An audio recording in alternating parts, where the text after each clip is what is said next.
এখানে আমি কড়াই বসিয়ে দিয়েছি, কড়াইটা মোটামুটিভাবে গরমও হয়ে গেছে। এবার আমি তেলটা দিয়ে দেব। আজকের রেসিপি হলো চিকেন কারি। কিছুই না, নর্মালি যেমন আমরা রান্না করি তেমনই, বেশি মশলা টশলা লাগে না। এখানে আমি আগের থেকে মোটামুটিভাবে চিকেনটাকে ম্যারিনেট করে রেখে দিয়েছি। আদা রসুন বাটা, একটুখানি শুকনো লঙ্কার গুঁড়ো, হলুদের গুঁড়ো, সাথে একটু কাঁচা সর্ষের তেল আর একটু হালকা করে অল্প করে লবণ দিয়ে এটা আমি এখানে ম্যারিনেট করে রেখে দিয়েছি। আর বাদ বাকি যেটা, সেটা হলো এবার তেলটা গরম হলে আস্তে আস্তে করে বাকি রেসিপিটা আমি দেখাবো কিভাবে করছি। তো আমাকে এখানে তেলটা একটু গরম হতে দিতে হবে। তো এখানে আমার পারফেক্টলি মোটামুটিভাবে গরম তেল করা হয়ে গেছে, তেলটা গরমই হয়ে গেছে। এবার আমি আলুগুলো একে একে ভেজে নেব। এটা এখন নতুন আলু, পুরোনো আলু দিয়ে করলে মাংসের ঝোলের টেস্টটা বেশি হয়। তো এখন নতুন উঠেছে মানে নতুন আলু দিয়েই রান্না করাটা বেশি ভালো হয়। দেখি অন্যরকম টেস্ট হবে, খারাপ লাগবেও না খেতে। তো এখানে আমি আলুগুলো সুন্দর করে হালকা আঁচে ভেজে নেব। মানে খুব জোরে যদি আমি গ্যাসটা দিই, সেখানে আলুর উপরগুলো মানে পুড়ে পুড়ে যাবে, ছুঁয়ে যাবে, কিন্তু ভিতরগুলো ঠিকঠাকভাবে সিদ্ধ হবে না। যাতে প্রপার কুক হয় তার জন্য আমাকে এটা একটু লো ফ্লেমে জিনিসটাকে ভালো করে ভেজে নিতে হবে।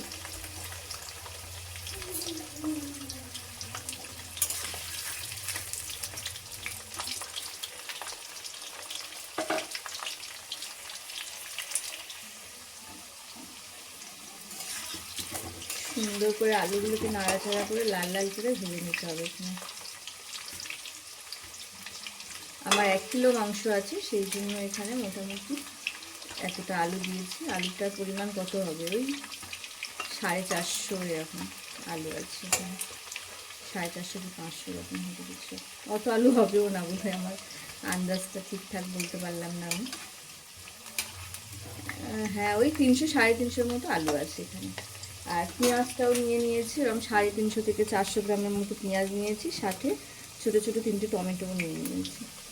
আর চিকেন কারি দই দিয়ে করলে বেশ ভালো লাগে, খারাপ লাগে না। তবে আমি কেন জানি না, আমার টমেটো দিয়ে রান্না করলে বেশি ভালো লাগে, যার জন্য আমি সবসময় মাংসতে টমেটোটাই প্রেফার করে থাকি আর কি।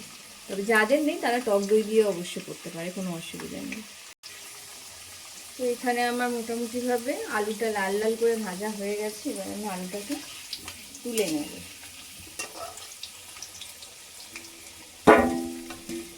মনে হচ্ছে তেলটা একটু পরিমাণটা বেশি হয়ে গেছে, যেহেতু আমার চিকেনটা ঝাল শুদ্ধ রয়েছে, সেখানে বেশি তেল হয়ে গেলে প্রচণ্ড অয়েলি খেতে লাগবে, ভালো লাগবে না।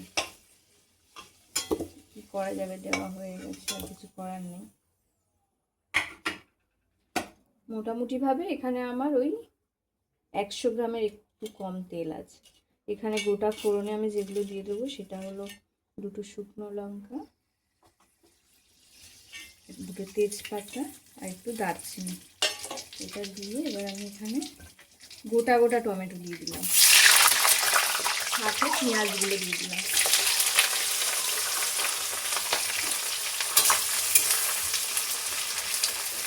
পেঁয়াজ আর টমেটোটা একসাথে দিলাম, তার একটা কারণ আছে। আমার পেঁয়াজটা মোটামুটিভাবে কুক হতে হতে আমার টমেটোটা হাফ সিদ্ধ হয়ে আসে। আর টমেটো যদি না ঠিকঠাকভাবে সিদ্ধ হয়, তখন তরকারির প্রপার টেস্ট আসে না, মানে কাঁচা যে গন্ধ ব্যাপারটা সেটা থেকে যায়। তো তার জন্য আমি টমেটোটা দিয়ে দিলাম গোটা গোটা, যাতে প্রপার ওয়েতে সিদ্ধও হয়ে যায়, প্লাস আমার আলাদা করে আর টমেটোর জন্য ভাজার জন্য টাইম লাগবে না, একসাথেই হয়ে গেল। যাতে এখানে টমেটো আর পেঁয়াজটা তাড়াতাড়ি সিদ্ধ হয়ে যায়, তার জন্য আমি একটু লবণ দিয়ে দিলাম। লবণটা দেওয়ার জন্য কি হবে, লবণ থেকে সবজি থেকে একটু জল ছেড়ে দেয়, সেরকম পেঁয়াজ থেকে একটু জল ছেড়ে দিলে সিদ্ধটা তাড়াতাড়ি হয়ে যাবে।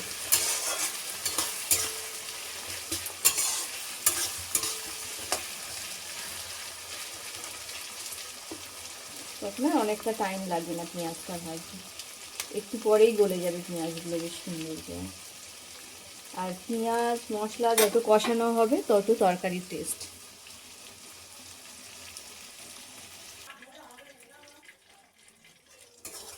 এখানে মোটামুটিভাবে পেঁয়াজ পুরো একদম কুক হয়ে গেছে, সাথে আমার টমেটোগুলো বেশ সুন্দরভাবে সিদ্ধ হয়ে গেছে।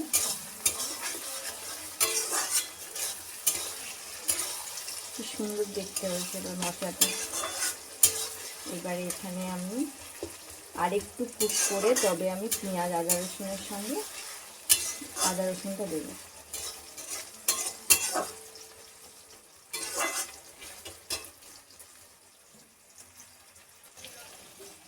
এখানে মোটামুটিভাবে পেঁয়াজ কুক হয়ে গেছে। এই অবস্থাতে এবার আমি আদা রসুনের পেস্টটা দিয়ে দেবো।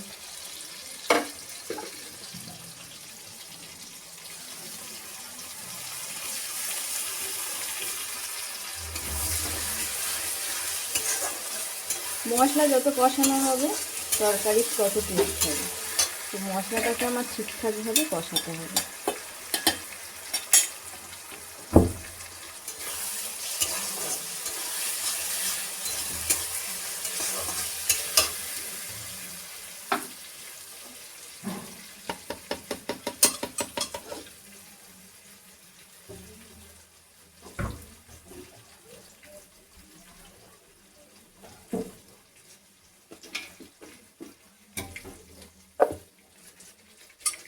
আমি একটু জল দিয়ে মশলাটাকে নাড়িয়ে নিলাম, নিয়ে এবারে এর দিয়ে দিলাম।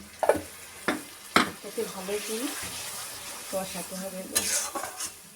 যত সুন্দর করে মশলা কষানো হবে চিকেন তত টেস্ট হবে।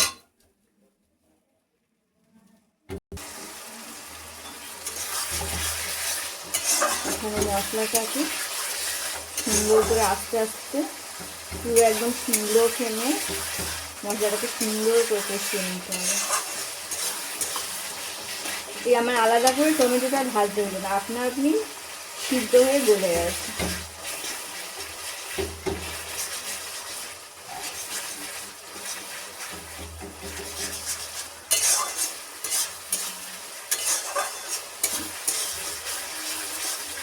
এটাকে ভালো করে কুক করতে হবে টাইম নিয়ে।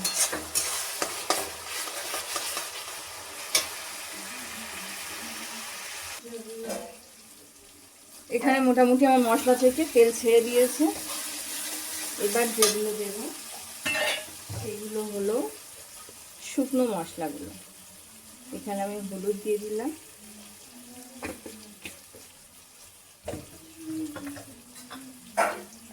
যেহেতু আমি ম্যারিনেটের সময় ওখানে আমি লঙ্কা দিয়েছি সেজন্য আমি অল্প করে এখানে দিলাম। দিয়ে ভালো করে এটাকে মেশাতে থাকবো। কি সুন্দর কালারটা পুরো চেঞ্জ হয়ে গেল মশলায়।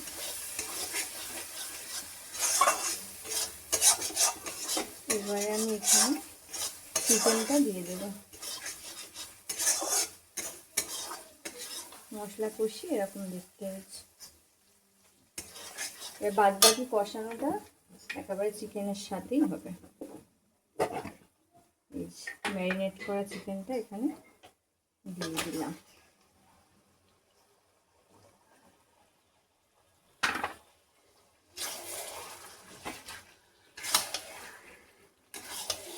এখানে আমাদের চিকেনটা ছাল সমেত নিয়ে আসা হয়েছে, তো ছালের থেকে বেশ একটা তেল ছাড়বে, খেতেও ভালো টেস্ট হয়।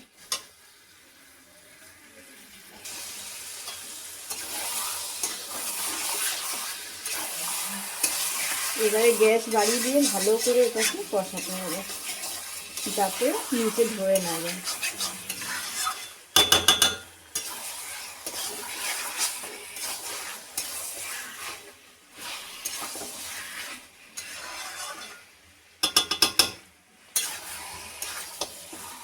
কষাতে কষাতে পুরো কালার পুরো চেঞ্জ হয়ে যাবে, তবে সুন্দর খেতে লাগবে।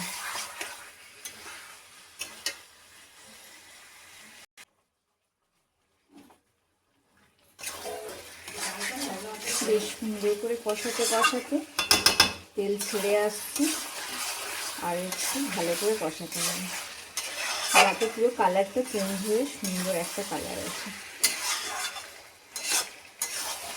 এবার আমি এই অবস্থাতে, আমি যেহেতু ম্যারিনেটের সময় নুনটা দিয়ে রেখেছিলাম, সেখানে অল্প করে একটু লবণ দিয়ে দেবো যাতে ঠিকঠাকভাবে ব্যালেন্স হয়।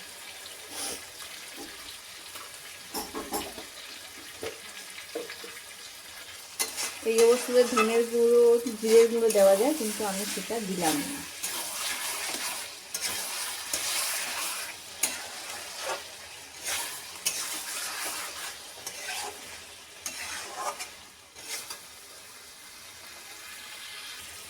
তো এখানে কষাতে কষাতে আমার কড়াই ধরে গেছে, আমি একটু জল দেব।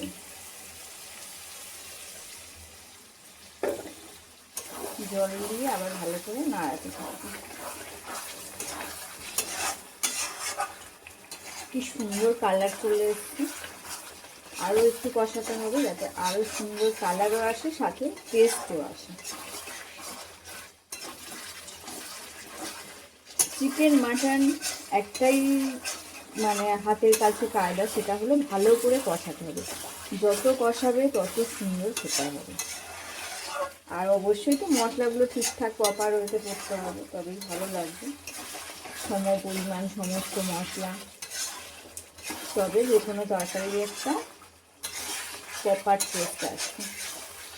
তো এখানে মোটামুটি সুন্দর করে কষানো হয়ে গেছে, এরকম দেখতে লাগছে। আমি আরও একটু কষাবো।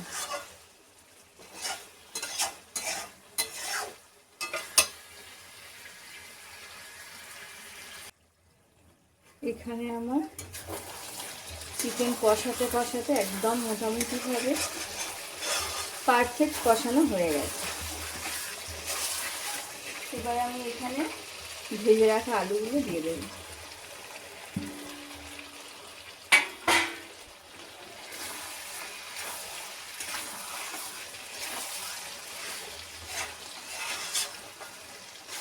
যেহেতু আমি এখানে আলু দিয়েছি, সেখানে আমার একটু অল্প করে এবার আমার লবণ দিতে হবে, কারণ তখন আমি শুধু খালি চিকেনের জন্য দিয়েছিলাম। এবার আলুতে একটু লবণ টানবে, তার জন্য আমার আর একটুখানি লবণ এখানে আমার দিতে হবে।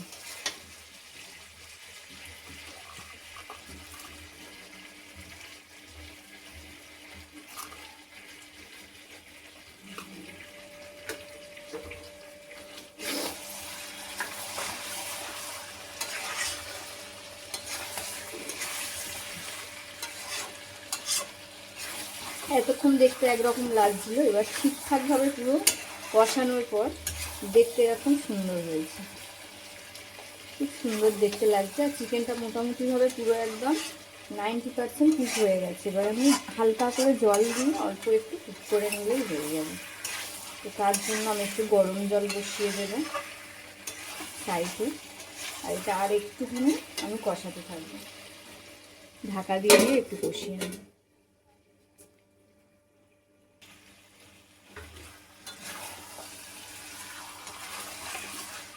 কষানো আর কষানোটাই একটাই কাজ, শুধু কষাতে হবে সুন্দর করে। আর এখানে আমার জল গরম বসিয়েও দিয়েছি, গরম মোটামুটিভাবে হয়ে এসছে। আর এটাকে আরেকটু ভালো করে কষিয়ে নেবে। এখনই দেখে মনে হচ্ছে মানে খেয়ে নিলেই দেখতে বেশি সুন্দর লাগে, খেতেও বেশি সুন্দর লাগে। জল পড়ার পরে আবার একটা অন্যরকম টেস্ট আসবে। খুব সুন্দর দেখতে লাগছে কষিয়ে। কষানো মানে রান্না হয়ে গেল। এবার একটু জল দিয়ে একটু ফুটিয়ে নিলেই হয়ে যাবে।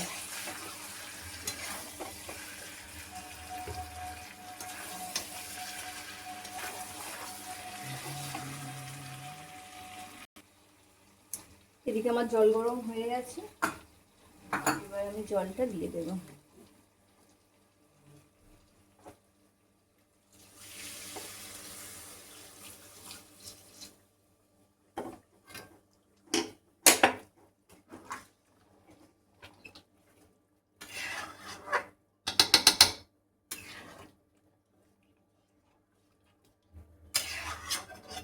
এবার একটু ফুটে ভালো করে আলুগুলো সিদ্ধ হয়ে গেলেই হয়ে যাবে।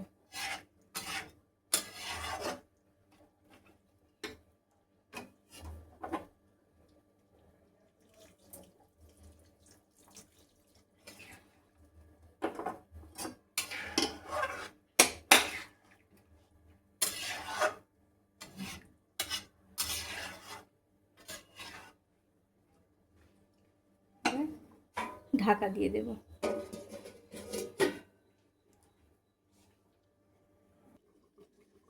এখানে আমার 10 থেকে 15 মিনিট মতো এটাকে আমার ফোটানো হয়েছে। কি সুন্দর দেখতে হয়েছে।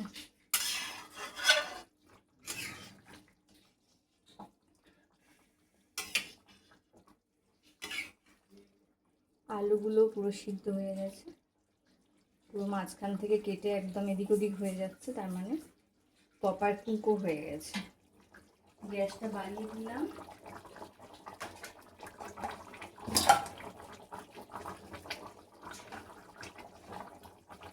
এবার ধনে পাতাগুলো একটু কুচি করে দেবো।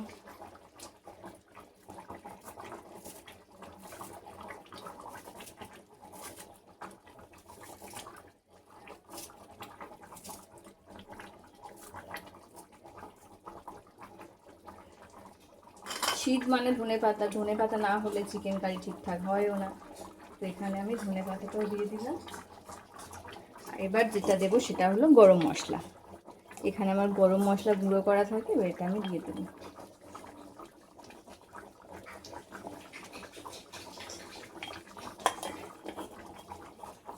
এই সমস্ত উপকরণগুলো একসঙ্গে সুন্দর করে নাড়িয়ে নিলেই ব্যাস আমার মাংসের ঝোল রেডি। আমার রান্নাটা যদি ভালো লেগে থাকে সবাই অবশ্যই একটা সাবস্ক্রাইব করে দিও, আর কোথাও যদি কোনো ভুল থেকে থাকে রান্নায় অবশ্যই কমেন্টের মাধ্যমে জানিয়ে দিও, তাহলে পরের বারে আমার আর কোনো ভুল হবে না। তো আশা করি কোনো ভুল হয়নি সেরকমভাবে, মোটামুটি ঠিকঠাকভাবে রান্না হয়েছে আর দেখতে অপূর্ব হয়েছে। আমি টেস্টও করে দেখেছি, খুব সুন্দর হয়েছে। এবার তোমরা জানিও কার কেমন লাগলো আমার রেসিপিটা। দেখা হচ্ছে আবার পরের কোনো রান্নাতে।